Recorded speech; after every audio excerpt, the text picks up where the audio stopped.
একদম ঝরঝরা perfect chicken biryani তৈরি করা যেমন সহজ, খেতে কিন্তু অসম্ভব মজাদার। আসসালামু আলাইকুম এভরিওয়ান, সবাই কেমন আছেন? আশা করি সবাই খুব ভালো আছেন। আবারও চলে এসেছি আপনাদের মাঝে নতুন একটি রেসিপি নিয়ে। আজকে তৈরি করেছি একদম ঝরঝরা পারফেক্ট চিকেন বিরিয়ানি। এই চিকেন বিরিয়ানিটা রান্না করা যে কতটা সহজ, খেতে যে কতটা মজাদার তা কিন্তু আমার ফুল ভিডিও না দেখলে আপনারা বুঝতেই পারবেন না। আর এই ঝরঝরা পারফেক্ট চিকেন বিরিয়ানিটা আমি কীভাবে রান্না করেছি সেই রেসিপিটি আজকে আপনাদের সঙ্গে শেয়ার করব। তো দেরি কিসে, চলুন বিরিয়ানি রান্নার রেসিপিটি দেখে নেই। চিকেন বিরিয়ানি রান্না করার জন্য চিকেনগুলো ভালোভাবে ধুয়ে দেন ছোটো টুকরো করে কেটে নিয়েছি। তার মধ্যে দিয়ে দিয়েছি 1 টেবিল চামচ লবণ। আপনারা আপনাদের পরিমাণ অনুযায়ী লবণ দিয়ে দিবেন। এবার ভালোভাবে নেড়ে আমি মাংসের সঙ্গে লবণগুলো মিশিয়ে নিয়েছি। এবার চিকেনগুলো ভেজে নেব। তো এরপর যে গরম তেলের মধ্যে আমি চিকেনগুলো দিয়ে দিচ্ছি। এখানে আমি একটা একটা করে সবগুলো চিকেন দিয়ে দিচ্ছি।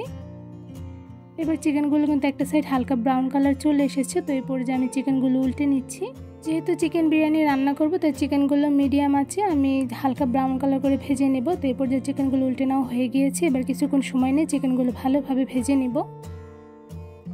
এই তো চিকেনগুলো ভালোভাবে ভাজা হয়ে গিয়েছে। এই পর্যায়ে আমি সবগুলো চিকেন সেমভাবে ব্রাউন কালার করে ভেজে নিয়েছি। আর সাথে কয়েকটা আলু ছোটো টুকরো করে কেটে দেন ভালোভাবে ভেজে নিয়েছি। এবার চিকেন বিরিয়ানি রান্না করব।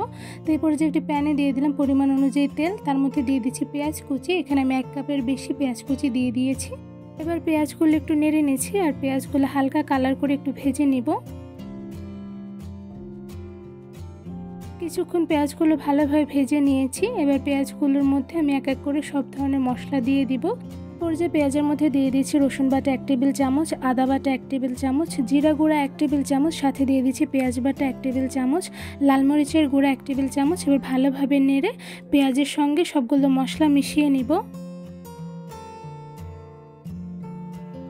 মশলার মধ্যে 1 টেবিল চামচ লবণও দিয়ে দিয়েছিলাম। এবার ভালোভাবে নেড়ে কিন্তু মশলাগুলো মিশিয়ে নিয়েছি। এরপর যে মশলার মধ্যে দিয়ে দিচ্ছি তেজপাতা, দারুচিনি আর এলাচ। আপনারা আপনাদের পরিমাণ অনুযায়ী দিয়ে দিবেন। আর মশলাগুলো ভালোভাবে নেড়ে কিছুক্ষণ মশলাগুলো কষিয়ে নিব। আর কষানো মশলার মধ্যে দিয়ে দিচ্ছি রাঁধুনি রেডিমিক্স বিরিয়ানির মশলা। এখানে আমি 1 প্যাকেটের অর্ধেক দিয়ে দিয়েছি। আর ভালোভাবে একটু নেড়ে নিচ্ছি। এবার দিয়ে দিচ্ছি অল্প পরিমাণে পানি। এবার ভালোভাবে নেড়ে মশলাগুলো কিছুক্ষণ কষিয়ে নিব।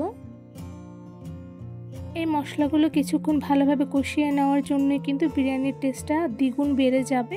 আর এই মশলাগুলো ভালোভাবে কষিয়ে নিলে কিন্তু বিরিয়ানি খেতেও খুব মজার হয়ে থাকে। এবার এই কষানো মশলার মধ্যে দিয়ে দিচ্ছি ভেজে রাখা চিকেন। এখানে আমি একটা একটা করে সবগুলো ভেজে রাখা চিকেন দিয়ে দিব মশলার মধ্যে। তো সবগুলো চিকেন দিয়ে দেওয়া হয়ে গিয়েছে। এবার ভালোভাবে নেড়ে মশলার সঙ্গে চিকেনগুলো মিশিয়ে নিব। চিকেনগুলো একটু ভালোভাবে নেড়ে নিচ্ছি যাতে মশলার সঙ্গে চিকেনগুলো ভালোভাবে কষানো হয়ে যায়। তাতে করে কিন্তু বিরিয়ানির টেস্টটা দ্বিগুণ বেড়ে যাবে।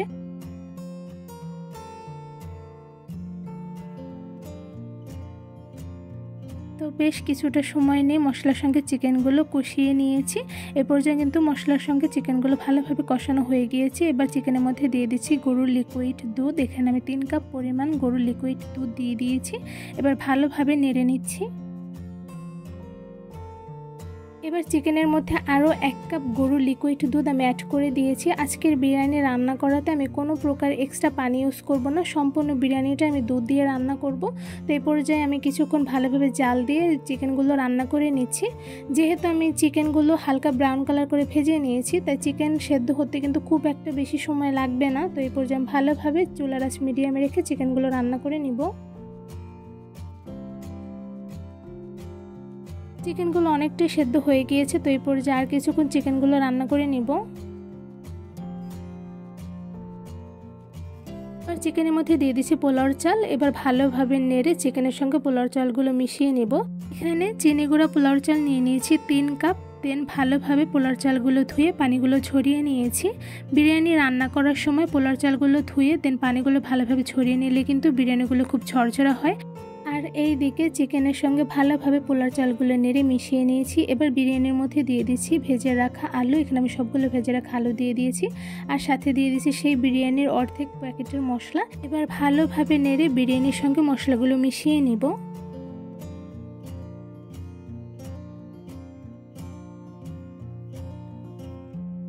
তো নেড়ে মেশানো হয়ে গিয়েছে। এবার চুলার আঁচ মিডিয়ামে রেখে আমি বিরিয়ানিগুলো রান্না করে নিব। দিকে কিছুক্ষণ রান্না করার পরে দেখতেই পাচ্ছেন পোলাও চালগুলো অনেকটাই সেদ্ধ হয়ে গিয়েছে। তো এরপরে একটু ভালোভাবে নেড়ে নিচ্ছি যাতে নিচে কোনো প্রকার লেগে না যায়।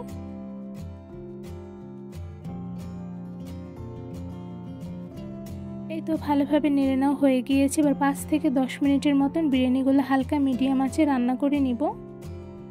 এই তো বিরিয়ানিগুলো কিন্তু অলমোস্ট রান্না হয়ে গিয়েছে। এই পর্যায়ে বিরিয়ানির উপরে দিয়ে দিচ্ছি পেঁয়াজের বেরেস্তা আর সাথে দিয়ে দিচ্ছি গোটা কাঁচামরিচ। এবার একটু নেড়ে নিব বিরিয়ানিগুলো, দেন একটি ঢাকনার সাহায্যে ঢেকে আরও 10 মিনিটের মতন দমে রেখে দেবো যাতে বিরিয়ানিগুলো প্রপারভাবে রান্না হয়ে যায়। তো এই পর্যায়ে আমি একটু ঢাকনার সাহায্যে ঢেকে দিচ্ছি। 10 থেকে 15 মিনিট ভালোভাবে দমে রেখে দেওয়ার পর দেখতেই পাচ্ছেন বিরিয়ানি কিন্তু প্রপারভাবে রান্না হয়ে গিয়েছে। আমি একটি চামচের সাহায্যে নেড়ে দেখাচ্ছি। তো দেখতেই পাচ্ছেন প্রপারভাবে কুকড হয়েছে, সাথে কিন্তু খুবই ঝরঝরা হয়েছে। এবার সবগুলো বিরিয়ানি আমি একটু বলে বেড়ে নিব।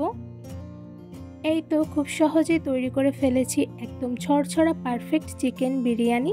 এই চিকেন বিরিয়ানিটা মাশাআল্লাহ দেখতে যেমন সুন্দর হয়েছে, খেতে কিন্তু অসম্ভব মজাদার হয়েছে। আমার ফুল ভিডিও দেখে কিন্তু বুঝতে পেরেছেন এই চিকেন বিরিয়ানিটা রান্না করা কতটা সহজ, আর চিকেন বিরিয়ানিটা যে খেতে যে কতটা মজাদার হয়েছে তা কিন্তু আপনারা বাসায় বসে তৈরি না করলে কিন্তু একদমই বুঝতে পারবেন না। আর এই চিকেন বিরিয়ানিটা কিন্তু খুবই সহজ তৈরি করে ফেলা। আমার ভিডিও দেখে কিন্তু আপনারা অনায়াসে বাসায় বসে মজাদার চিকেন বিরিয়ানি রান্না করে ফেলতে পারবেন। চিকেন বিরিয়ানি রান্নার রেসিপিটি কেমন লেগেছে অবশ্যই কমেন্ট করে জানাবেন। রেসিপিটি ভালো লেগে থাকলে আমার চ্যানেলটি সাবস্ক্রাইব করে ভিডিওতে লাইক কমেন্ট শেয়ার করে আমার পাশেই থাকবেন। আজকে এখানেই বিদায় নিচ্ছি, দেখা হবে অন্য কোনো ভিডিওর মাধ্যমে। সবাই সুস্থ থাকবেন, ভালো থাকবেন, আল্লাহ হাফেজ।